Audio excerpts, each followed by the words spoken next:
¿Qué tal? Buenas noches, bienvenidos a La Dichosa Palabra, un programa donde ustedes nos plantean inquietudes, nosotros nos inquietamos y es un inquietadero generalizado. Quiero que mis compañeros se presenten, así que les pido que por favor lo hagan. Yo tengo una definición más optimista que la que hizo Eduardo de este programa. Yo diría que este es un programa que lucha en contra del mal. Bueno, al menos si nos atenemos a la definición que hacía Henry Ford del mal, cuando decía que aquello a lo que llamamos el mal no es más que la ignorancia que se golpea la cabeza en la oscuridad. Yo soy Nicolás Alvarado. Muy buenas noches. El gran Marco Tulio Cicerón, en su obra La Adivinación, en la cual él en parte defiende una adivinación, unas formas de adivinación serias y critica una superstición general que se daba también desde esa época en las adivinaciones, en los presagios.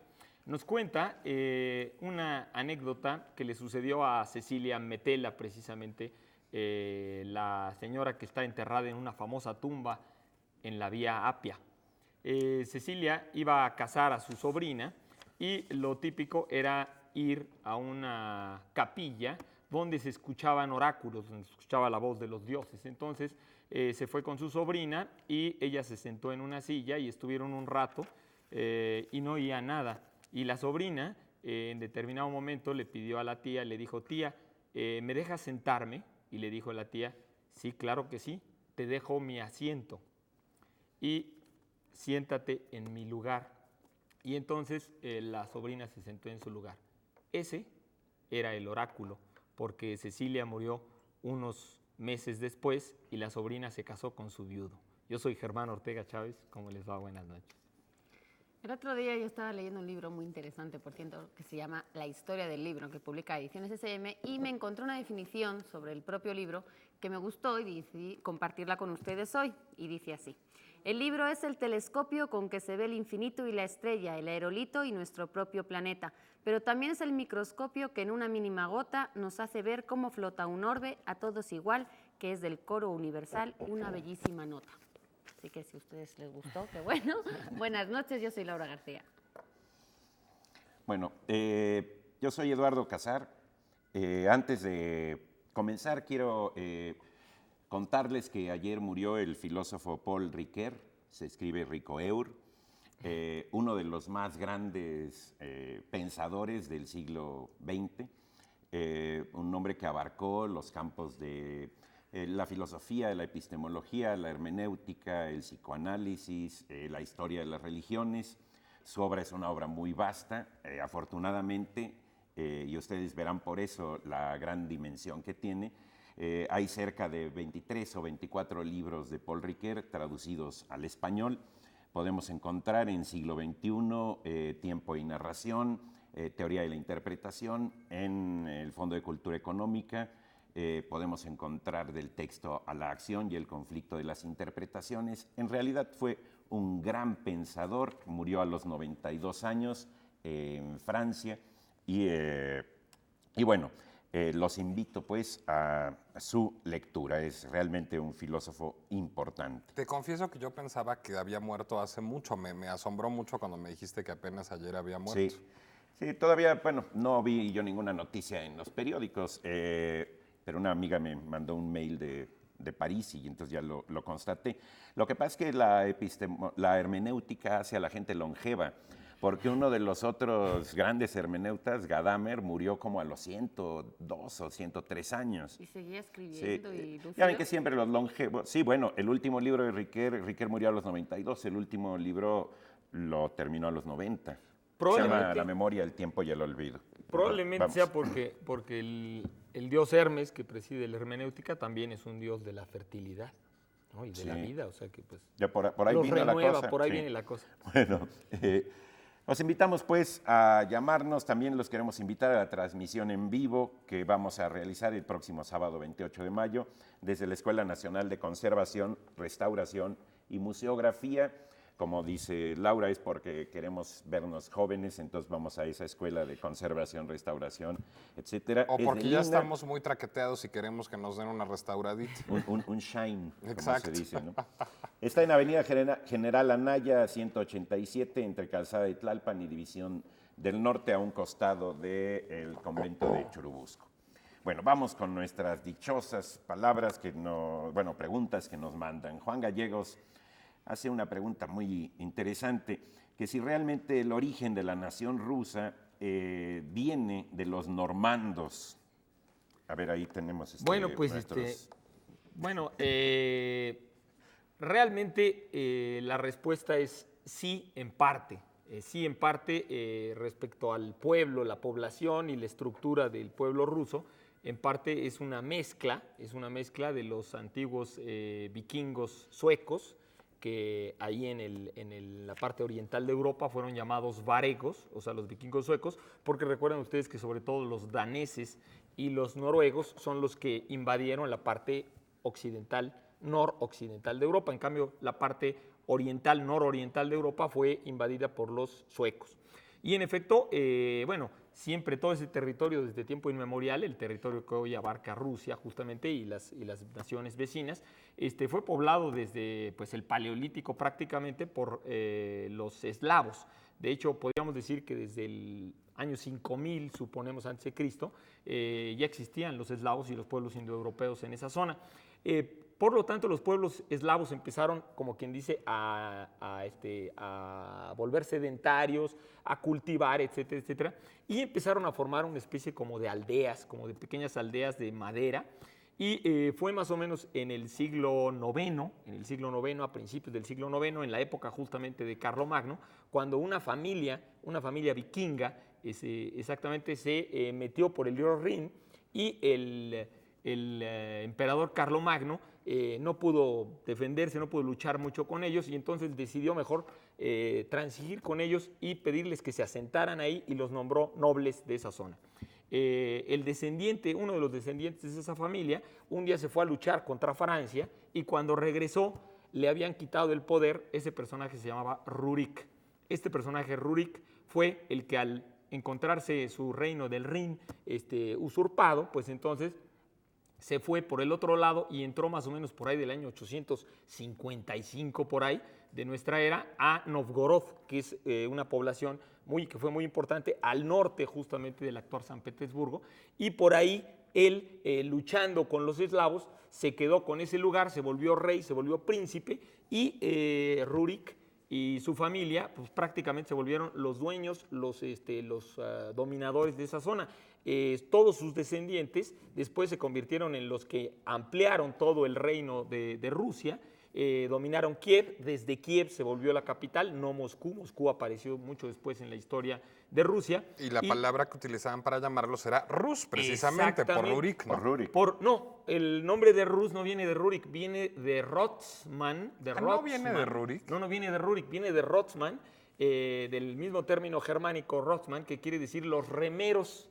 Incluso la palabra remar en español tiene la misma raíz, justamente, indoeuropea, de Rusia. O sea, remar son los remeros, y entonces los eslavos les llamaban los Rus. Los Rus eran los que los dominaban. Y justamente, pues, el hijo de Rurik fue Igor, la esposa de Igor fue Olga, que fue la primera gobernanta rusa que se convirtió al cristianismo. Después vino Sviatoslav, después vino Vladimir, que fue el que ya a toda la población le empezó a inculcar el cristianismo. Sí, ya me suena ruso. Por ahí del siglo X, más o menos, por ahí en el año 988 fue cuando Vladimir convirtió a todos los rusos, y con los tratos con Bizancio, por supuesto, toda la cultura bizantina, eslava, pues fue la que dominó, a pesar de que la casta dominante era en efecto de vikingos, de suecos. Oye, Germán, ¿y si Rus viene de remar, es porque llegaron remando por el Rin o por qué? Claro, ¿no? Lo que sucede es que el paso, realmente la fundación del reino de Rusia,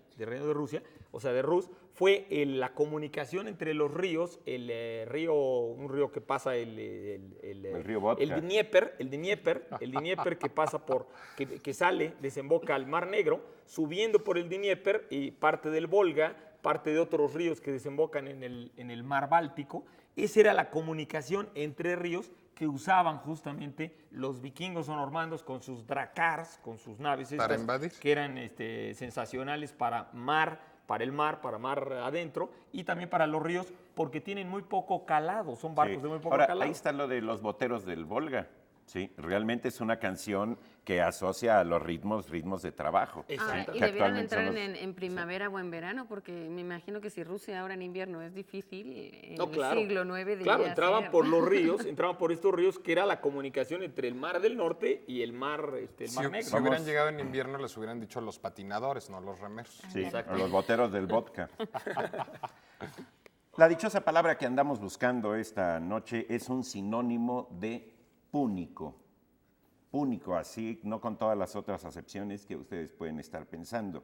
Sinónimo de púnico. A ver, Los de para las quien... guerras. ¿Eh? Los de las guerras púnicas. Los de las guerras púnicas, exactamente. Bueno, y los libros son, a ver, Germán, tú eres el que comienza. Los libros son, bueno, La breve historia de México de José Vasconcelos, por supuesto, es de editorial Trillas, este obsequio.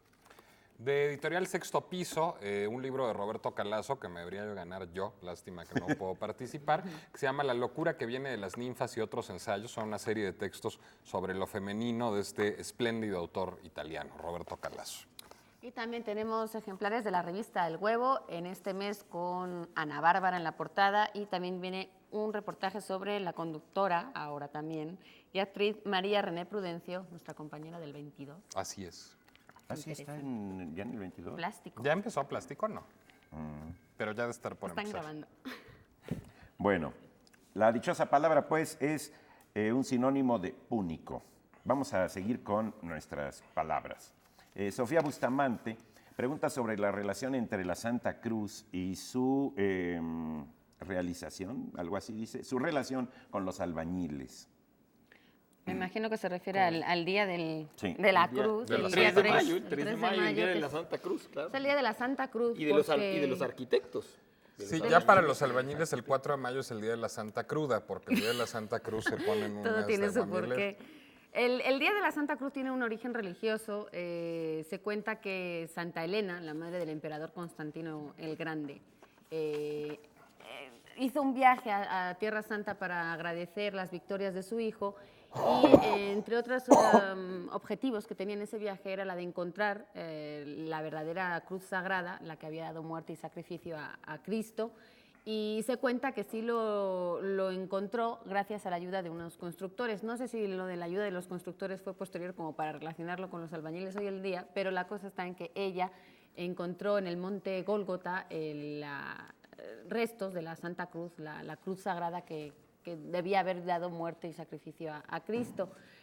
En honor a esa anécdota, el 3 de mayo se celebra la Santa Cruz. Era un día religioso, era un día festivo, hasta que el Papa Pío XXIII, Juan XXIII, perdón, lo quitó del calendario festivo, aunque luego, por ejemplo, en México se le hizo se hizo mucho barullo para volverla a dar como festivo, y hoy en día se le relaciona con los albañiles por una cosa un poco diferente. Es decir, el Día de la Santa Cruz empezó siendo festivo y se le empezó dando esa festividad el 3 de mayo en Italia, por ahí del siglo IV, y luego pasó a España, se difundió por toda Europa, y ya luego llegó a América cuando llegaron aquí los primeros conquistadores. Como suele pasar con muchas cosas, cuando llega la cultura europea y se junta con la indígena, empieza a haber unas mezclas interesantes, curiosas y muy particulares sobre este tipo de festividades. Aquí ya existía un culto a Tlaloc, coincidía también mucho con la cuestión de las lluvias, de la El inicio de la primavera. De en fin, mayo. todas esas cosas que suceden cuando llueve y cuando se recoge la cosecha y esas cosas. Y se dice que los albañiles lo que hacían era, haciendo coincidir ese 3 de mayo, ponían una cruz en la construcción que estaba en ese momento en obra, porque se suponía que el 3 de mayo, o más o menos, empezaba la época de lluvias. Entonces, como cualquier construcción que todavía no esté terminada sufre mucho a consecuencia de las lluvias, en realidad ellos lo que pretendían era como un poco amainar las consecuencias de la lluvia, disminuir todo lo que traían las lluvias, de paralizar las obras, de que hacían todo mucho más difícil, y hacían una especie de fiesta que se juntaba un poco con todas estas festividades que se hacían prehispánicas por la lluvia, por Tlaloc y por todas estas consecuencias de la primavera. Y entonces hoy en día lo que se ha convertido es en una fiesta para un poco conmemorar el gremio. De hecho, el gremio como tal de los albañiles se debe a la época colonial. Había un fraile, Fray Pedro de Gante, creo que se llamaba, que él instauró un poco la idea de los gremios. Ahí empezó el gremio de la albañilería y por aquel entonces empezaron un poco Con la fiesta a celebrar este tipo de festejos el Pues 3 de mayo. Está muy interesante el vínculo con lo de la lluvia. Yo lo que sabía es que, bueno, por supuesto, la historia de la esposa, de Santa Elena, la mamá de Constantino, hoy pensamos que es mítica. El origen probable de la festividad, yo sabía, es que antes, en el calendario romano, del día 28 del día 28 de abril al 3 de mayo, justamente eran las florales, eran las fiestas a la diosa Flora, que era una diosa de la fertilidad. Maya, ¿no? También a la diosa que era Maya. la diosa justamente, era una de las formas de la diosa Maya, de la diosa de la manifestación, pero esta diosa Flora, incluso Lactancio, que educó a uno de los hijos de Constantino, Lactancio justamente platicaba, y San Agustín odiaba esas festividades porque eran fiestas orgiásticas, eran fiestas libidinosas y eran fiestas de sexualidad y de fertilidad, etcétera, etcétera. Por eso, Y la primavera. esas fiestas exactamente de la diosa Flora celebraban también a los árboles frutales, etcétera, etcétera. Y en las fiestas de la diosa Flora hacían cruces que simbolizaban falos precisamente y los llenaban de flores a la diosa Flora, Yo me imagino que era que la eso- mezcla de la fertilidad Eso y de tendría la que ver, producción. lo hemos visto aquí con otras festividades, creo que también coincidía con lo de los Reyes Magos, como algunas fiestas paganas luego se cristianizaron y empezaron a darle un sentido más religioso a algo que ya existía. Entonces igual esas fiestas que ya existían aquí o en todo el mundo o Claro. en Italia, cuando ya empezaron la evangelización, lo que trataron era como de darle una justificación religiosa, algo pagano, para hacer coincidir esas dos festividades Exacto. y ya que se instaurara algo Claro, más religioso. porque coincidentemente la fiesta exactamente terminaba el 3 de mayo, exactamente. Yo creo que entonces a la iglesia le pareció muy oportuna a Santa Elena para justificar lo que era un ritual pagano hasta entonces. Exactamente. Bueno, me piden que nos vayamos a un corte y confección. Dentro de unos momentos regresamos. Otros regalos son los 2 jardines de Elsa Cross por Conaculta y también tenemos 4 boletos dobles para el circo Seven Fingers en el Metropolitan.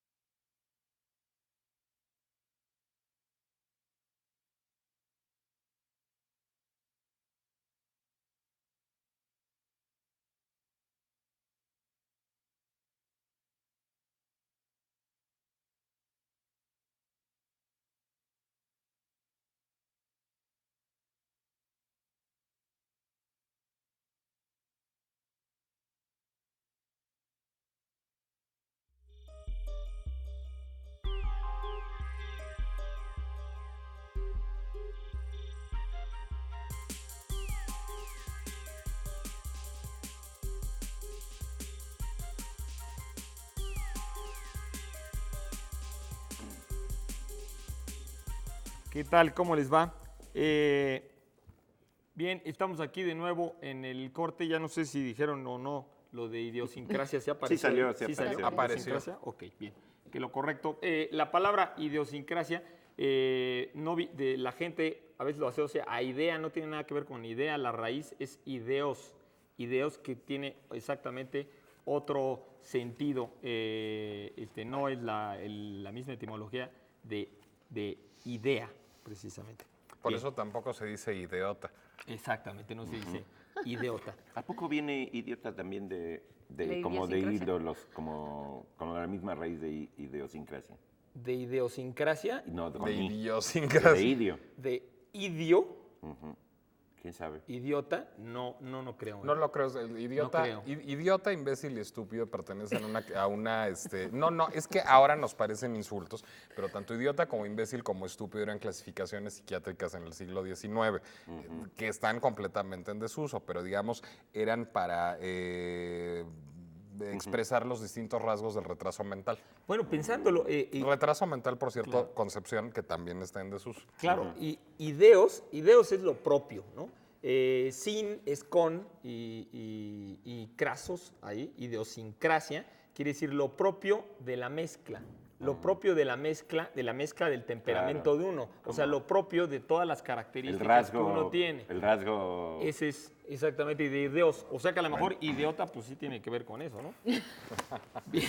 Desde la estupidez propia. Ok, de la estupidez propia. Nos pregunta Nelly Cano que si podíamos hablar del origen del melodrama o de melodrama, ¿no? O de melodrama, del concepto de la palabra melodrama. Yo en el lamentable estado en el que me encuentro me ofrezco entusiastamente para hablar de las... Para Porque escenificarlo. Si no creo que me estoy embriagando, es jarabe para la tos lo que tengo aquí en la... Estás Está a punto malo. de provocar un Pero fíjense que yo sería un muy mal protagonista de melodrama en estos momentos en mi vida, porque yo que tengo bronquitis, tengo un conflicto, aunque sea de salud, pero interno, tengo un conflicto conmigo mismo. Eso me haría un héroe trágico. Aquel que tiene bronquitis como yo es un héroe trágico porque tiene un conflicto consigo mismo. Para ser un héroe melodramático tendría que tener un conflicto con el exterior, porque esa es una de las reglas básicas del melodrama. Es decir, ahí donde en la tragedia siempre hay un conflicto en donde el héroe mismo se cuestiona, en donde el héroe mismo tiene algo que lo atormenta, que lo hace vacilar, que le presenta una tentación. En el melodrama el conflicto se da siempre entre el héroe o la heroína, porque hay muchas heroínas en los melodramas, y el mundo exterior. El mundo exterior siempre es malvado, es adverso, es opositor, digamos, a la voluntad del héroe, y el héroe tiene que luchar en contra de él. Bueno, melodrama no es un término, sí es un término de origen griego, pero no es un término de la época de los griegos, es un término del siglo XVIII.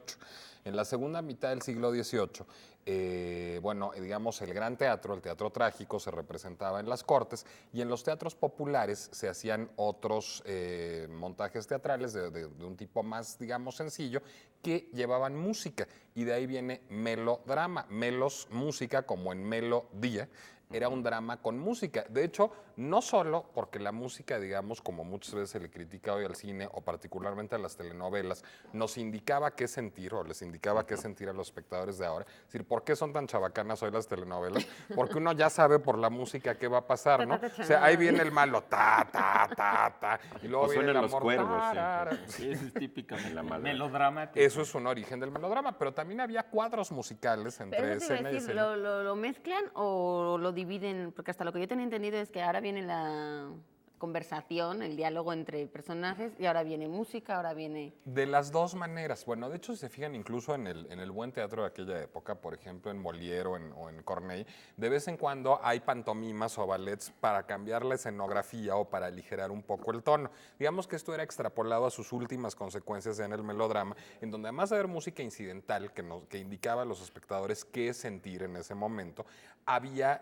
cuadros musicales entre escena y escena para hacer cambios de escenografía, porque hay que decir que las escenografías de los melodramas del siglo XVIII eran muy ambiciosas, porque claro, si el entorno era tan terrorífico, pues había que representarlo, entonces había grandes tormentas y barcos que se hundían y edificios que se caían. Es decir, Eso también se asoció a lo melodramático. y ¿no? que a la fecha se asocia a lo Claro, melodramático. Pensemos entonces, ¿se acuerdan todas estas películas de desastre que estuvieron de moda en los años 70? El infierno en la torre y la aventura del Poseidón. Claro, son melodramas en el sentido que tratan de provocar sobre todo los sentimientos, pues digamos, más fáciles, ¿no? Lo que se llama pues una emocionalidad y un sentimentalismo, A flor de piel. digamos, fácil, muy, muy bajo, ¿no? Peter Brooks decía que el melodrama es el género de la exageración y el exceso.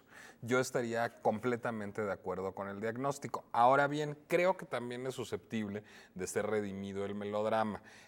Bueno, porque además en el sentido también en el siglo XVIII, como tú decías, según tengo entendido, el melodrama, que es un poco el sentido que conserva musicalmente, O sea, el melodrama se asoció a la ópera, por supuesto, a la ópera. Entonces la ópera incluso en Italia, en algunos lugares, siguen incluso casi utilizando la palabra melodrama casi como sinónimo de ópera. Es que hay formas como la ópera, como la opereta, como el teatro musical y como el cine mismo. Como el cine mismo siempre lleva música, o casi siempre, desde el cine mudo hasta la fecha, que no hubieran podido existir sin el melodrama.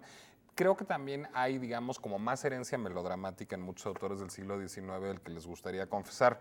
Por ejemplo, Víctor Hugo, yo creo que es un autor que se vio impregnado por el melodrama de manera muy importante. Alejandro Dumas también. E incluso en el siglo XX. Bueno, y Alejandro Dumas hizo melodramas propiamente, ¿no? Y no, es decir, hizo de todo. Claro. Y en el siglo XX, directores de cine como por ejemplo Douglas Sirk, que ha sido como el gran exponente del melodrama en los años 50, con películas como Escrito en el viento o como Imitación de la vida, etcétera, fueron recuperados en los años 60 por los críticos de los Cahiers du Cinéma, por Godard, por Truffaut, etcétera, como directores que, digamos, utilizaron una forma muy popular para decir cosas muy complejas de la sociedad. ¿Por qué? Porque el melodrama, al provenir el conflicto siempre de afuera en el melodrama, es un género que se presta particularmente bien para, digamos, señalar, poner el dedo en la llaga de los problemas de la sociedad. Y creo que el mejor ejemplo de ello, ya para terminar, es una película de hace muy poco tiempo, de hace un par de años, que se llama Far From Heaven, Lejos del Cielo, en donde el director Todd Haynes busca hacer un homenaje a un pastiche, digamos, de los melodramas de los años 50, con todos los clichés propios del género, es decir, la música, la fotografía, la trama lacrimógena, etcétera, y que al mismo tiempo logra denunciar muchas de las rigideces de la sociedad de los años 50 y extrapolar eso a nuestros tiempos. Entonces creo que es un género que puede ser más útil de lo que se puede decir, o como decía como decía mi cuñado, alguna vez viendo una telenovela, me cuenta mi mujer, mi cuñado dijo, yo entendí las telenovelas, son como la vida real, lo único es que lo que le pasa a todo el mundo en la vida real, en las telenovelas nada más les pasa a 4 personajes. Claro, y bueno, y yo creo que el melodrama también, respecto a lo que estás diciendo, en el siglo XIX, sobre todo los ingleses, que les encantaba el melodrama, jalaron, digamos, a toda una población, digamos, de nivel medio-bajo, ¿no?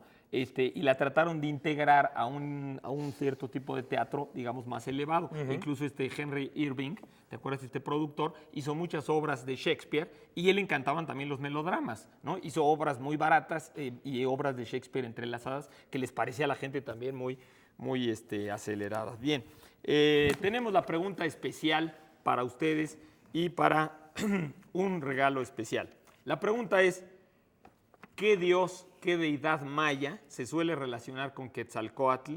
Pues se trata también de una serpiente emplumada y que para muchos pues es exactamente la misma divinidad, pero con otro nombre allá entre los mayas. ¿Cómo se llamaba Quetzalcóatl para los mayas? Bueno, Esa pues es la pregunta especial. si contestan correctamente se pueden llevar el diccionario Dime, que es el diccionario inicial del español de México, de Raúl Ávila, por una cortesía de Trillas. Y también tenemos ejemplares de obras maestras del Jean-Paul Getty Museum, esta vez con el tema de artes decorativas, una cortesía de El Parnaso. Y tenemos también muchos ejemplares de Ciencia y Desarrollo sobre desastres naturales, este último número. Repetimos la pregunta especial, divinidad maya que se suele relacionar con Quetzalcóatl, pues se trata también de una serpiente emplumada, el mismo dios Quetzalcóatl para los mayas. Bien, tenemos también nuestro diccionario visual. Le hicimos una pregunta a Claudia Cortés. ¿Qué es una balastra? ¿Qué es una balastra? Una balastra es un convertidor de energía para lámpara fluorescente y hay de diferentes tamaños, ya sea como la de 1x75, que es esta, que es para una sola lámpara, o 2x75, que es para 2 lámparas, dependiendo la necesidad del cliente. Bien, balastra, que por cierto la palabra balastra viene de lastre, y también se le llamaba balastra o se le llama balastra a las piedritas que están justamente abajo, a toda la pedrería que se pone abajo de las vías del tren, también se le puede llamar balastra. Es que cuando se te truena una balastra sí es un lastre mayor. Exactamente. Bueno, vamos a un corte y de nuevo estamos con ustedes en unos segundos.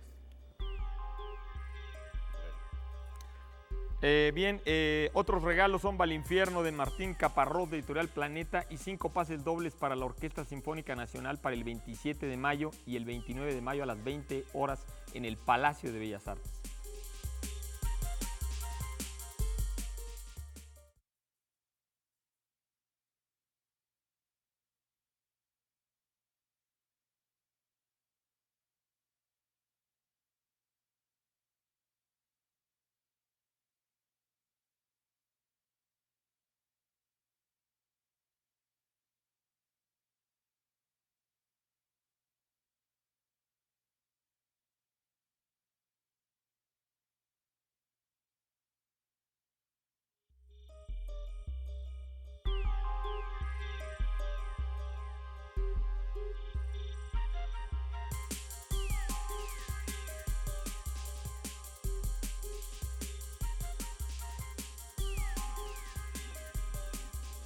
Ya estamos de regreso a la dichosa palabra y seguimos instalados en el melodrama.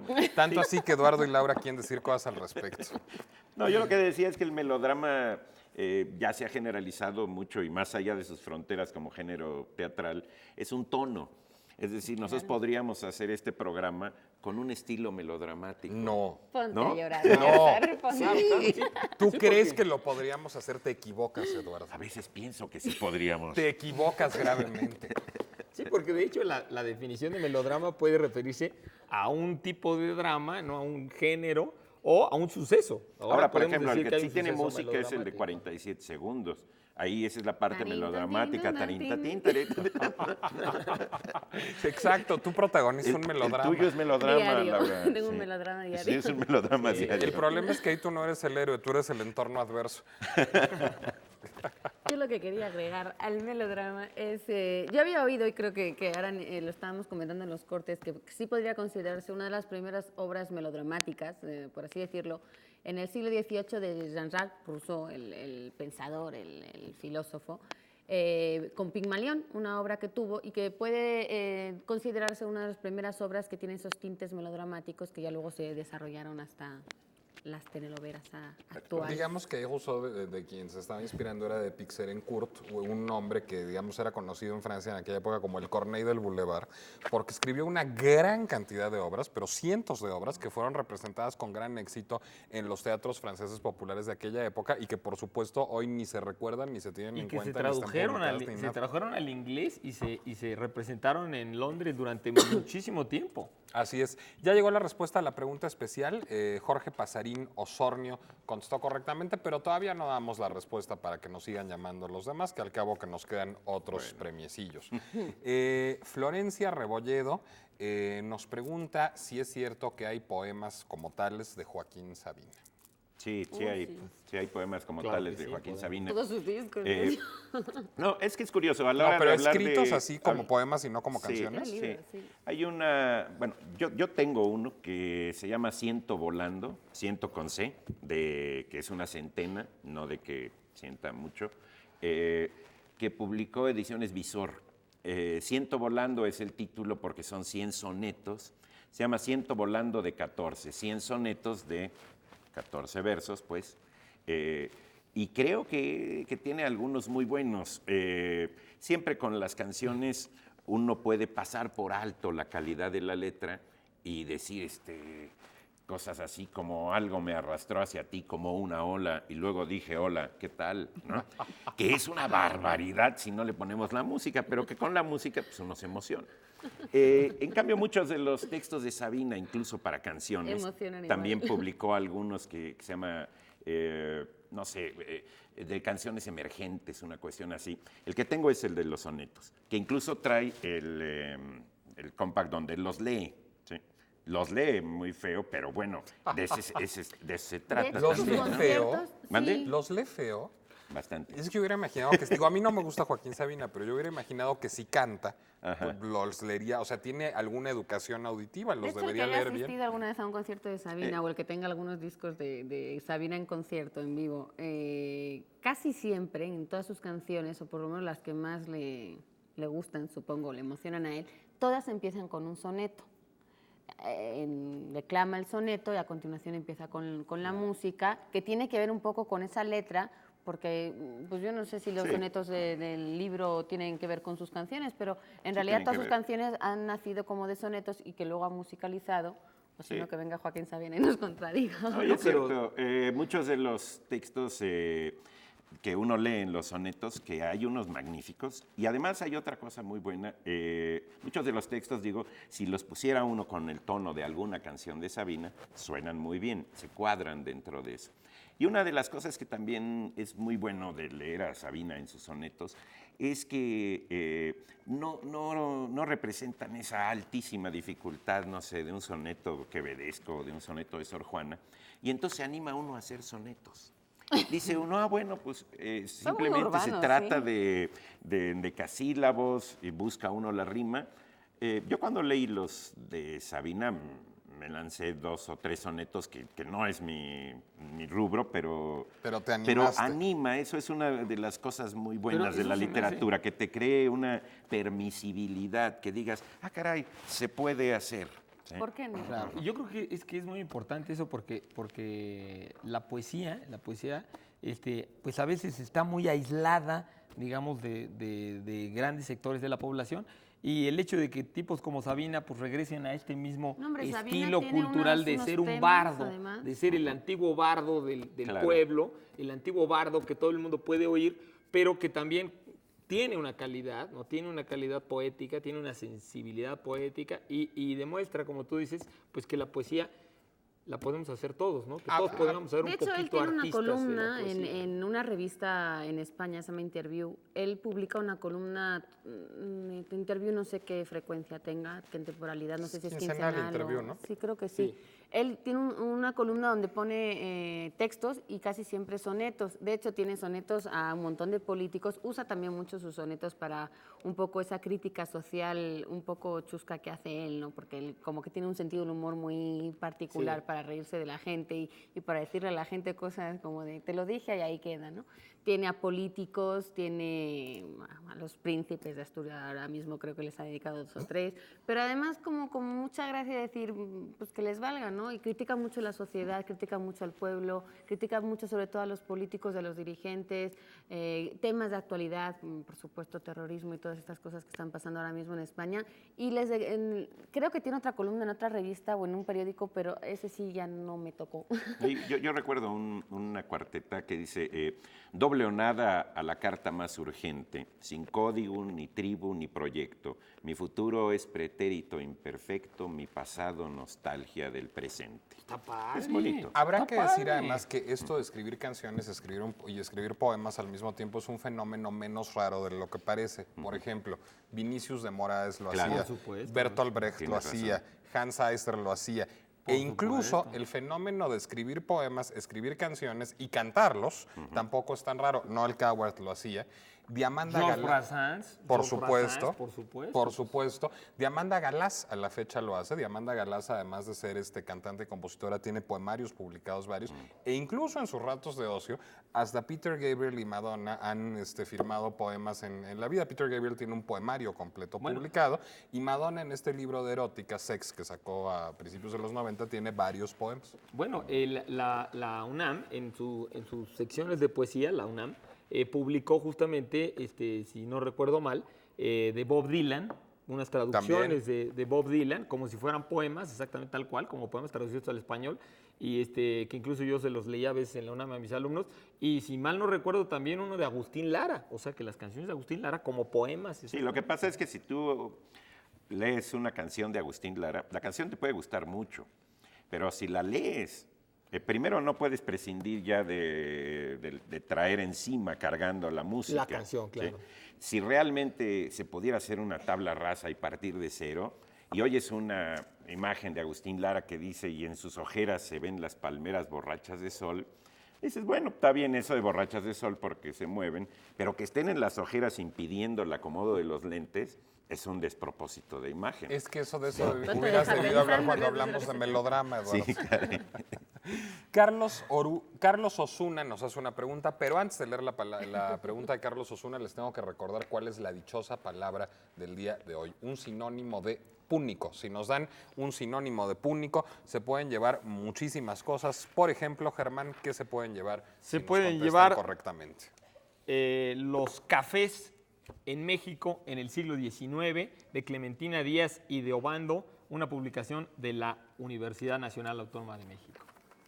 También tenemos Relámpagos de Eurídice Román de Dios, editorial Ediciones del Alba.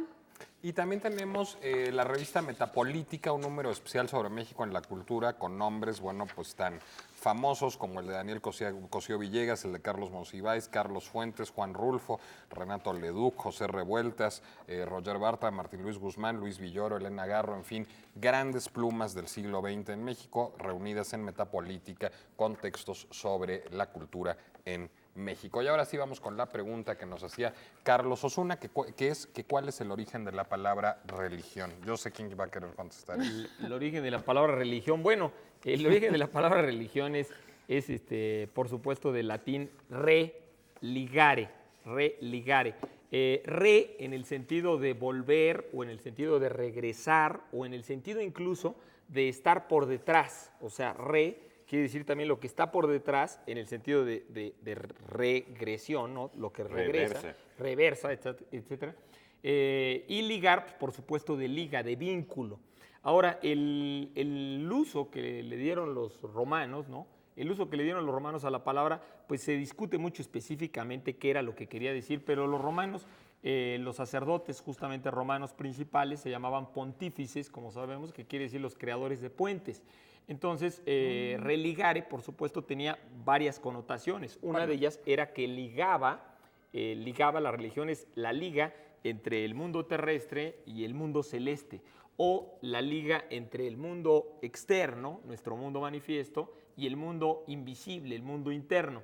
Pero también, entre el hombre y Dios, y entre los hombres entre sí, ¿no? Exactamente. O sea, el sentido incluso que se ha retomado antropológicamente para decir algo que puede ser muy polémico, pero que antropológicamente se considera verídico, ¿no? Es que todos los seres humanos somos esencialmente religiosos, en el sentido de que nosotros todos tratamos de ponernos de acuerdo, o sea, religarnos, digamos, a la totalidad. O sea, que no podemos vivir aisladamente, y como los animales y los seres vivos, la naturaleza, sí está completamente ligada, o sea, está enhebrada, como quien dice, en un tejido indisoluble con lo que llamamos naturaleza, o sea, el instinto es la naturaleza. Nosotros, en cambio, podemos zafarnos de esa liga natural, podemos, digamos, actuar humanamente, artificialmente, en el sentido de que podemos hacer barbaridades en contra de la naturaleza, en contra de nuestra propia naturaleza, y en ese sentido la religión sería el intento de religarnos. O sea, ya no podemos seguir ligados a la naturaleza, sino tenemos que religarnos, o la liga que está debajo y que tenemos que reencontrar. Por supuesto, la palabra religión tiene usos muy disímbolos y muy distintos. Incluso podemos llamarle religión a veces a la fe ciega, le podemos al sentimiento, le podemos llamar a los ritos, le podemos llamar religión a la mitología, a una historia sagrada, a una narración, le podemos llamar religión a las instituciones. Pero digamos que para aquella religión tiene que haber creencia en un universo de lo espiritual, ¿no? Sí, ¿no? Pues sí, bueno, por supuesto, en el sentido original, claro, de que hay un invisible, hay un mundo invisible, hay un mundo espiritual, y ese mundo espiritual es también el que religa las cosas, el que religa las cosas básicamente, ¿no? Alfredo Cerezo Ramírez, todavía nos da tiempo a esta pregunta, ya no nos da tiempo a esa pregunta, pero nos da tiempo de ver a Pablo Boullosa, cosa que me da mucho gusto, como siempre, el quinto elemento de este programa, el convidado ausente, nos manda su recomendación. Adelante, Pablo. Hola, ¿cómo están? Buenas noches. Hoy quiero recomendar esta antología de poemas. Se llama La Fábula del Tiempo y la firma José Emilio Pacheco. Yo celebro que Ediciones Era haya tenido la idea de hacer una antología de José Emilio Pacheco y de que hayan invitado al poeta Jorge Fernández Granados, estupendo poeta él mismo, para hacer esta selección y ponerle un prólogo a un puñado de poemas de José Emilio Pacheco, porque los editores saben bien que los libros de poemas se venden más o menos Los de José Emilio Pacheco, la mayoría de libros de poemas ni siquiera se vende nada, pero las antologías suelen venderse bien. Así es que esta es una oportunidad, es una manera de acercarse a la obra de José Emilio Pacheco, es una invitación para leer más a quien es probablemente nuestro mejor poeta. Y me despido citando rápidamente este poema de José Emilio Pacheco, de los más recientes, que se llama Moda. Y dice: la moda pasa de moda, la desnudez sigue intacta como al principio del mundo.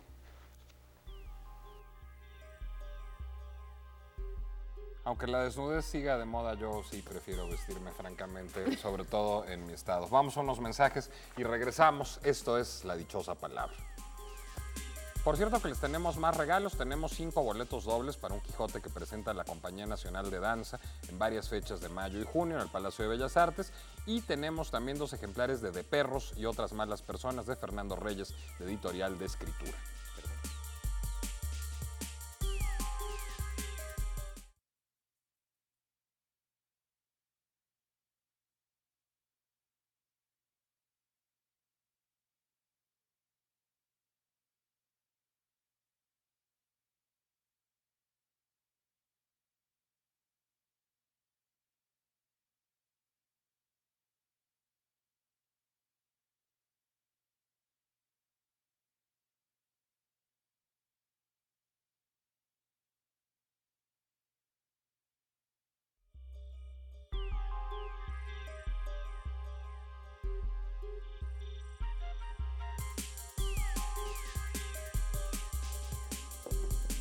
Seguimos en vivo en La Dichosa Palabra con más preguntas.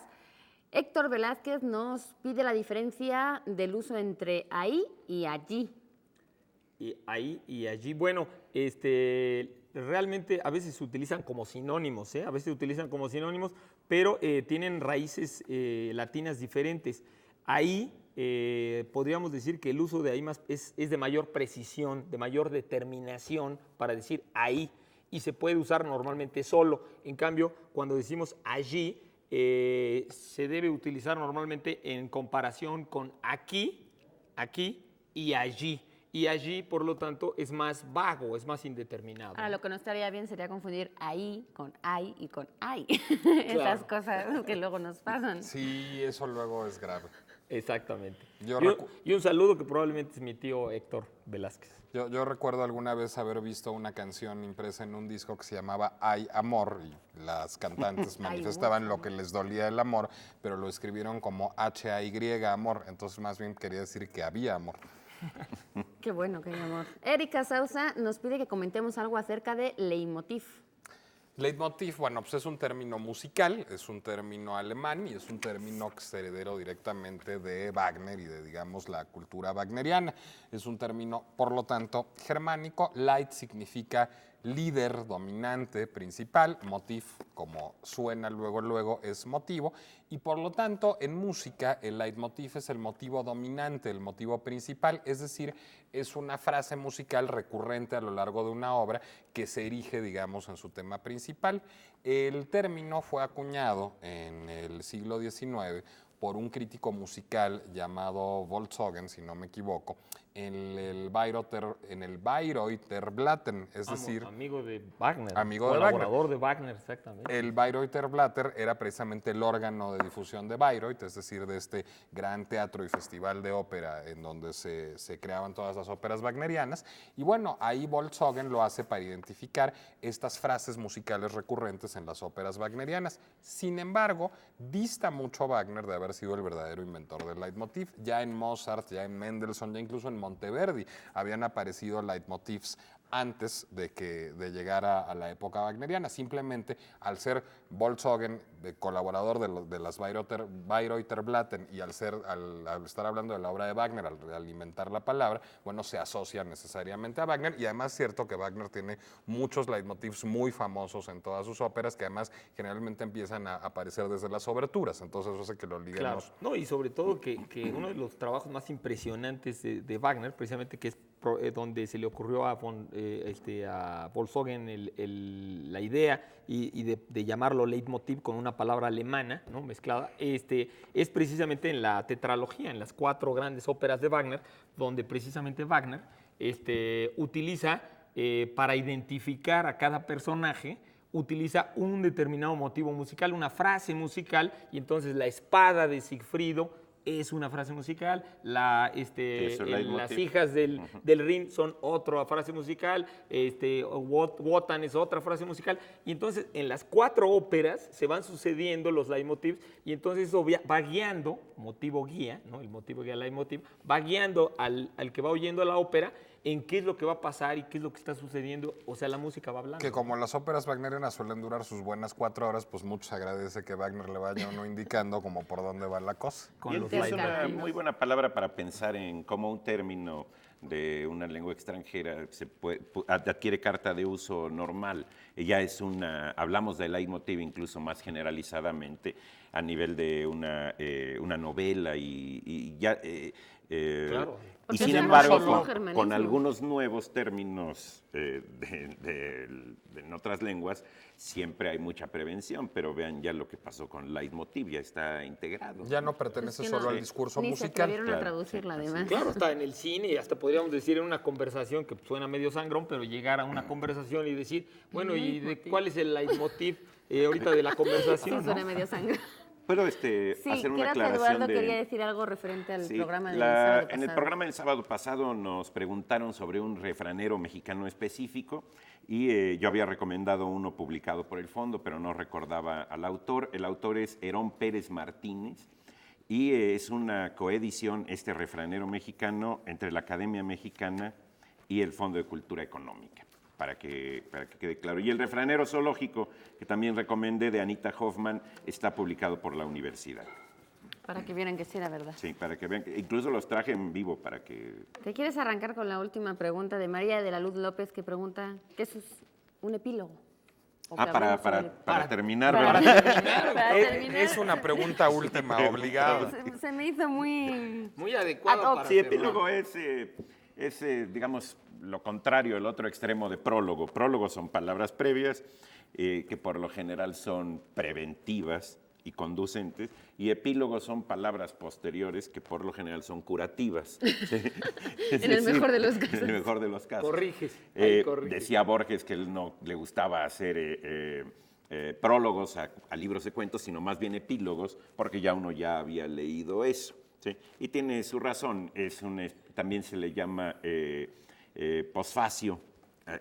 Es un término muy interesante porque todas esas palabras tienen que ver con lo que Luego. Genet llamaba el peritexto, las cosas que están fuera del texto mismo, pero que son parte de nuestra impresión a la hora de Claro. ver un libro. A la hora de ver un libro nos fijamos en el título, en cómo esté El la color, solapa, lo que pesa. si está solapado o no está bien solapado. ¿Sí? Es decir, son las notas a pie de página, todo eso es el peritexto y el epílogo, bueno, es uno de estos. También muchas veces en el cine un epílogo es cuando ya termina la película y dicen, bueno, y el señor tal se casó y vivió 20 años, y el otro tal, sí, esa Salió de la especie cárcel. como de añadido, salió de la cárcel y ahora hace películas, ¿no? Sí. Ese es el añadido que funciona como epílogo y que ahora lo hace también en el cine. Y que ¿no? tiene además logo en la palabra, logo que es yo hablo, epi es sobre, yo hablo sobre, la idea principal y que tiene que ver con muchas palabras que están relacionadas. Epílogo, tú lo habías dicho, prólogo, que era Prólogo. antes de que También él se puede hable, interpretar. diálogo. Claro, o lo el que hablan epi entre también los se dos. puede interpretar como hablar más, o sea, Como como añadido, hablar más, como el además. añadido. Decir además. Epi, decir además.